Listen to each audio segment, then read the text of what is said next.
My name is Olivia. I'm 35 years old. I've known my husband Nick since our college days, and we've been together for about 15 years, including the time we dated. Both Nick and I are still working at the company we joined after graduation. Both of us working makes life easier. The more income, the easier life gets. Let's do it. I agreed with Nick's words and chose to keep working after we got married. I didn't hesitate because I didn't want to waste my hard-earned career. There was also another proposal that came soon after we got married. Things at home might get tough with both of us working, right? What do you think about living with the parents? I immediately accepted the proposal. I'm delighted. I want to live with your dad and mom, and with Lola too, right? Yay!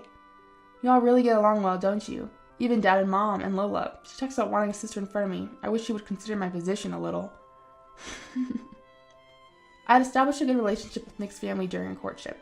Every time I went to visit, they welcomed me with a smile, and we often went out together. So I never doubted them until we got married and lived together. I was looking forward to becoming a family after marriage. There was not a single thing that made me anxious. At 5 o'clock in the morning, I turned off the alarm on my smartphone and got out of bed. I quickly got dressed and headed to the kitchen. As I put on my apron, I boiled water, took out bacon and eggs from the refrigerator for breakfast, and continued preparing for the morning. When I put the morning paper that I had taken from the mailbox on the desk, my father-in-law came downstairs from the second-floor bedroom. Good morning. Good morning. I'll prepare the coffee. My father-in-law nodded and sat down at the dining table. It was 6 o'clock in the morning, and he always goes to work before 7 because he starts early. He's a high-ranking executive at a major company, famous even at my company for being skilled. However, at home, he's only quiet and never acts high and mighty. That was delicious. When he finishes eating, he always brings his dishes to the sink. At first, when he brought them carefully, I told him, "You can leave them there." "It's all right. Let me do at least this much," he responded. He doesn't talk much, and we rarely have a chance to chat, but I think he's a very kind person. It's been almost 6 years since we started living together like this, and everything has gone as planned with only my father-in-law. At 6:45 in the morning, Lola would come stomping down the stairs from the second floor. "Oh, I'm sleepy." "Good morning, Lola." However, Lola ignored my greeting. She came to check the kitchen as is. "Ugh, I was in the mood for cereal today." "Oh, I'm sorry, I made pancakes today." I knew what was going to happen next. Ignoring my explanation just like she ignored my greeting, Lola started throwing all the pancakes I had worked hard to make into the trash. "Okay, let's make them again." Lola dumped the empty plate in the sink as if to tell me to wash it. From the first day of our marriage and living together, I received a harsh invitation into my role as a wife. And it wasn't only Lola. "Yuck, yuck, what's this? You didn't make pancakes?" At 7 o'clock in the morning, my mother-in-law would slowly wake up. Nick would casually wake up as a result of this, but "I'm sorry. Just cooperate, would you? You're going to make everyone's breakfast late." I'd initially complained that Lola had thrown the pancakes in the trash, but it seemed that my protest fell on deaf ears. Upon sitting there and settling gleeful grins, I realized I had been tricked. On my very first day, I already wanted to quit this co-living arrangement, but I thought given time they'd come around. However, even after 6 years, nothing had changed. I felt utterly helpless. Adding insult to injury, my very own husband, the key person in all this, masterfully ignored the whole situation. I had consulted with Nick in our first year of marriage, but all he'd done was dismiss my concerns, saying, "I'm sure they have their reasons." I never grasped what he meant. Even after repeated complaints, all he did was shift the blame, telling them exactly what I said. "Olivia doesn't like it, so you should stop." That was when I realized he wasn't just lacking tact. He simply didn't care about anyone but himself. Of course, the harassment from my daughter-in-law didn't end there. I ate my breakfast standing up, snatching bites while doing other chores, leaving no time to sit down and enjoy my meal. While having breakfast, I tidied up, did laundry, and cleaned the house. Then right after I finished, it started. "On your way back, could you pick up some snacks? Oh, and if you're going shopping, could you get my makeup too?" Needless to say, they never offered any help. The reason I wake up at 5 a.m. is because I still have a job. Preparing for the morning and making lunch ahead took quite a bit of time. I left the house at 8 a.m. every morning. Of course, my leisurely mother-in-law and the home help, Lola, didn't even bother to see me out. It's been 6 years. I've gotten used to it, but every morning I left for work, I whispered to myself, "This isn't what I signed up for." I work as an office administrator. My office hours end at 6 p.m., but often I end up working an extra hour or two. At first I used to work overtime regularly. However, I was constantly harangued by calls to my office. "Is my daughter-in-law there? Can she stop working overtime?" As a result, I felt bad for causing inconvenience to my colleagues and superiors, and unless it was absolutely essential, I was allowed to bring work home. Usually, I got home around 7 p.m. Nick typically returned home by 8 p.m., so the first thing I had to do was prepare dinner for my mother-in-law and Lola and finish the laundry. "Can't you come home earlier? The laundry's not done yet." Of course, I didn't lift a finger to help. Neither did Lola. You can't even manage the household chores properly. I've been yelled at and even had my dinner withheld. In these cases, I still had to prepare meals for everyone else in the family. After they finished eating, they wouldn't carry their dishes and demanded coffee in the living room. I was left to clean up the dishes, prepare coffee, and run around. Nick would arrive midway through, but he never helped me out. Pasta today? I was in the mood for pizza. Huh? What's up? Are you in a bad mood today? No, just eat your food. Alrighty. Even Nick's small remarks were getting on my nerves. After Nick and the other two had fallen asleep, I still needed to stay awake. I had to complete household chores and then finish up my work brought from the office. What should I do? At this rate, I might not be able to finish on time. Maybe I'll just do as much as I can now and continue during my lunch break tomorrow. I'm home. Father-in-law, welcome home. I apologize. I'll prepare dinner right away. I was so absorbed in my work, I didn't notice father-in-law had returned home, but he simply replied, "No, I'll take a shower first," and went into the bathroom. In the meantime, I tidied up my laptop and started preparing the meal. Once father-in-law finished eating, I cleaned up everything and went to bed. It was already 1 a.m., which was relatively early for me. The following day, I'd wake up at 5 a.m. and start another busy day. Then, one day, I collapsed at work. One morning, as I was walking around the office, I suddenly felt dizzy and fell. Thankfully, I didn't lose consciousness, and after resting in the break room, I felt a bit better. My boss told me to take it easy and gave me the afternoon off. Well, isn't it unusual for you to be home at this hour? Yeah, I wasn't feeling well. Is it just an excuse? What? Come on, you look perfectly fine to me. It's not good for an adult to use sickness as an excuse to slack off, you know. You need to work harder. I couldn't even muster the energy to be angry at their laughter and nonchalant attitude. I never had high expectations, but their insensitive words made me feel worse than angry. My body just instinctively rejected them, and I found it hard to breathe. So you can put more effort into dinner today, right? Of course, right. You've got time. We've been putting up with your quick and easy meals. You should treat us when you have the time. On that day, my husband, just like mother-in-law Lola, came home expecting a homemade meal because I had the afternoon off. He didn't think about why I got off early or showed any concerns. As a result, I ended desperately cooking steak, getting constant complaints like, "Could you cook it a bit more? Don't you have any sausages? We don't need vegetables." I had reached my limit. What? You're quitting your job? I had decided to quit my long-time job. I thought that if I focused only on housework, things might get a bit easier. I can't do this anymore. We should be able to manage with Nick's salary, right? I'm finding it hard to balance work and house chores. No, that's a bit unrealistic.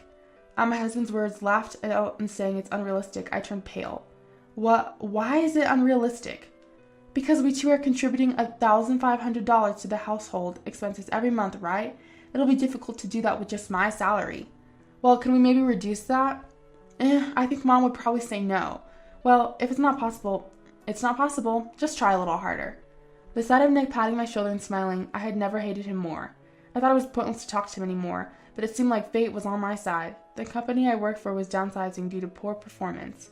I had the option to seek assistance for the next job placement for my company or even stay, but I chose to resign immediately.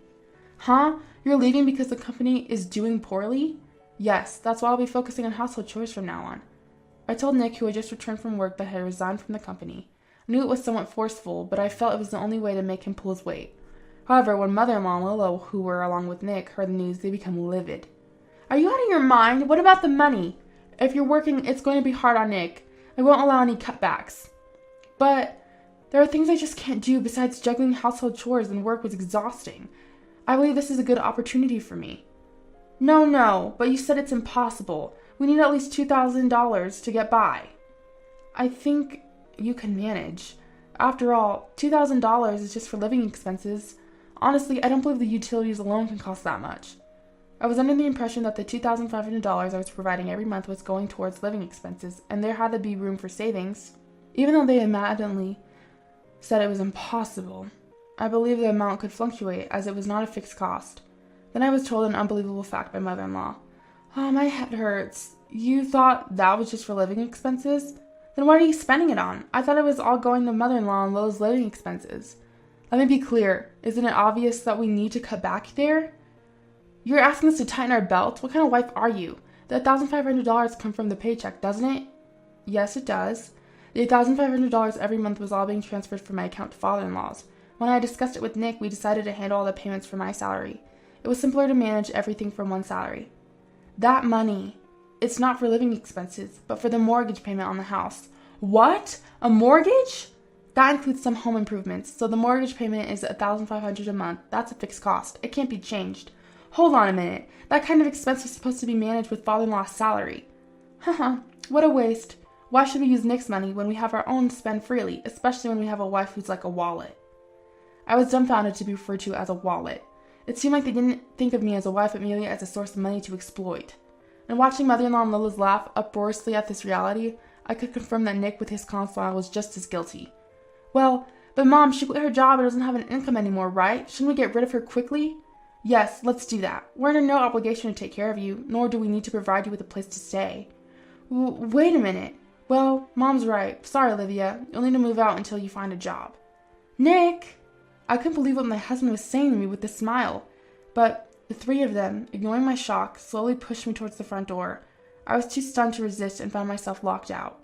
You don't deserve a free meal. Come back when you can pay for yourself. An unemployed wife should get lost.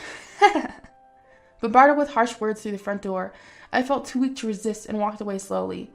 They didn't even let me take my stuff. All I had was the smartphone in my pocket. I thought about using it while it was charged, but in reality, the last place I would turn to for help, my family's home, was the reason I couldn't choose to divorce despite all that had happened. After walking a little in the residential area at night, as expected, a call came in from my mom. Hello? You're not thinking about coming back home, are you? Our house is in the country. It would be a hassle if you came back. Apologize properly to your in-laws. You're not allowed to come back here. Nick probably called my parents' house. He knew what kind of people my parents were. That's why I was looking forward to living together when I was being deceived. I believed they would care about me more than my own family. What should I do now?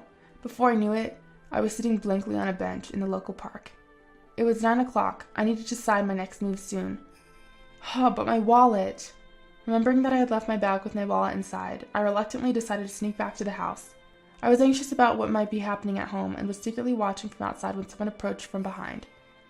That person quietly handed me my bag. It was my father-in-law, who had found my bag at the front door after coming home from work. Several weeks had passed since I left home. During that time, there seemed to have been trouble at the in-laws' house. Where is Olivia? Come back. Come back, hurry! Hey, where are you really? I chose not to block messages, but I ignored all the notifications. I didn't feel like replying, but I was also busy at the time, so I deliberately left them hanging. A month later, I mailed divorce papers to be filled out. I also hired a lawyer referred to by my father-in-law and claimed a refund of the $99,000 for the house mortgage that I had been paying for 5 years and 6 months at a rate of $1,500 per month. I also added a small claim for compensation in the divorce proceedings against the three of them. Immediately, Nick started calling me like a demon, so I had no choice but to answer. What's with that lawyer? I won't accept a divorce. Well, let's settle in court then. Goodbye. Wait, I'm in a tough situation. Please withdraw the claim. Mom has also been served divorce papers by Dad, and he said she could do whatever she wants with the house. Mom said she wants to stay here. Why don't you support her then? That's the hard part. That's why I'm saying please come back. No way. Why should I go back to such a hell? I couldn't hide my irritation as I listened to my husband's selfish claims. And right now, the parents' house is the worst situation. It's become like a garbage dump because no one's doing the chores properly. Why don't you do the chores then? That's your job as my wife. Then how about paying me for the housework? It's $12 per hour, from 5 a.m. to 8 a.m., and from 7 p.m. to midnight. I'll do the housework if you can pay me monthly for these hours. You're out of your mind. There's no way I'm paying you for that. It's a wife's job to handle the housework. There's no paycheck for household tasks. My father-in-law did pay me. What? On the day I was kicked out, my father-in-law, who had handed me my bag, bowed his head deeply to me. I'm really sorry. I warned him several times, but I never thought it would come to this. Father-in-law, I know about your parents' house, Olivia. I feared that something like this might happen eventually. With those words, my father-in-law asked me to wait in front of the house for a moment. I entered the house, and after a few minutes, he quietly handed me something he had fetched. This is a banking card, isn't it? What my father-in-law handed me was a banking card in my name. Soon after we got married and started living together, my father-in-law had asked me to open an account, as he knew someone who worked at a local bank. Remember the troubles that started as soon as we moved in together? That's why I thought it would be troublesome if something happened, so I made this. I knew right away when we got married that he was doing something when I wasn't around. I warned him several times, and I was fooled by his act of pretending to reflect on his actions. So I want you to accept this money. Please consider it as my way of making amends. When I sneakily checked and there was about $200,000 in the account, I was shocked. I owe you nothing but gratitude, father-in-law. While I was busy with work, I think I should make up for the fact that I hurt Olivia during that time. It's a token of my gratitude for always making delicious meals for us. Thank you so much. The others used to brag about it, but actually before Olivia came, I was doing most of the housework. It's also my fault for spoiling the family. Please forgive me. I can't believe it. Also, this money is what Olivia should receive for her hard work doing housework for the past 5 years and 6 months. It's your salary for housework. I just calculated the hourly wage as $12 on my own, but I hope that's okay. I was moved by the warmth of another person, and it felt so comforting that I could only nod through my tears. If you can't afford it, then pay me. I'm done working for free. I don't care how much you guys struggle. You need to experience even more hardship. Don't say such harsh things. Please, I beg you, it was my fault. Forgive me, I'll do anything. Then, my mother-in-law Lola started sobbing on the other end of the phone. I was wrong, I'm sorry. I was just enamored with a drama I watched recently. It wasn't my true feelings. I'm sorry too, I'll help with the housework from now on. I won't mistreat you. Let's get along as sisters. Even after hearing the voices of the 3 people experiencing hell, I was unmoved, because I felt that they still had the energy to plead. Nick said a moment ago that he'd do anything. Oh, of course I'll do anything too. Yes, I'll do anything, even the house chores. I'll help too if you need anything, just tell us. Thank you. Then please pay the compensation from the divorce trial and return the $1,500 as agreed. What? That's all I'm asking from you. Well then, goodbye. With that, I hung up the phone and blocked all their contacts. A few days later, I heard that Nick's mother-in-law and Lola moved out of the house. Apparently, they were unable to pay off their mortgage, and their house is put up for auction. By the way, father-in-law, after divorcing mother-in-law, moved to a suburban house and is said to be enjoying his single life. And the 3 who were kicked out of the house are now living together in a cramped apartment, working hard to pay the compensation and refund from the divorce trial that I demanded. They agreed to pay in installments, so while it will just be a monetary relationship from here on, I've told them I'll sue if they fall behind on payments. They're risking their lives. Nick hasn't let his company find out about the incident and hasn't quit yet, but after the divorce and looking disheveled, occasionally smelling like trash, his coworkers are starting to steer clear of him. The office atmosphere is the worst for him. And me, I'm currently working at the company where father-in-law is employed. Utilizing my skills from my previous job, I've been entrusted with the role of a manager in the general affairs and HR department. It's a fulfilling job, and I want to keep pushing myself. By the way, of the $200,000, I used about $7,000 for starting my new life, but I haven't touched the rest. I plan to keep this as an emergency money in case father-in-law ever needs help.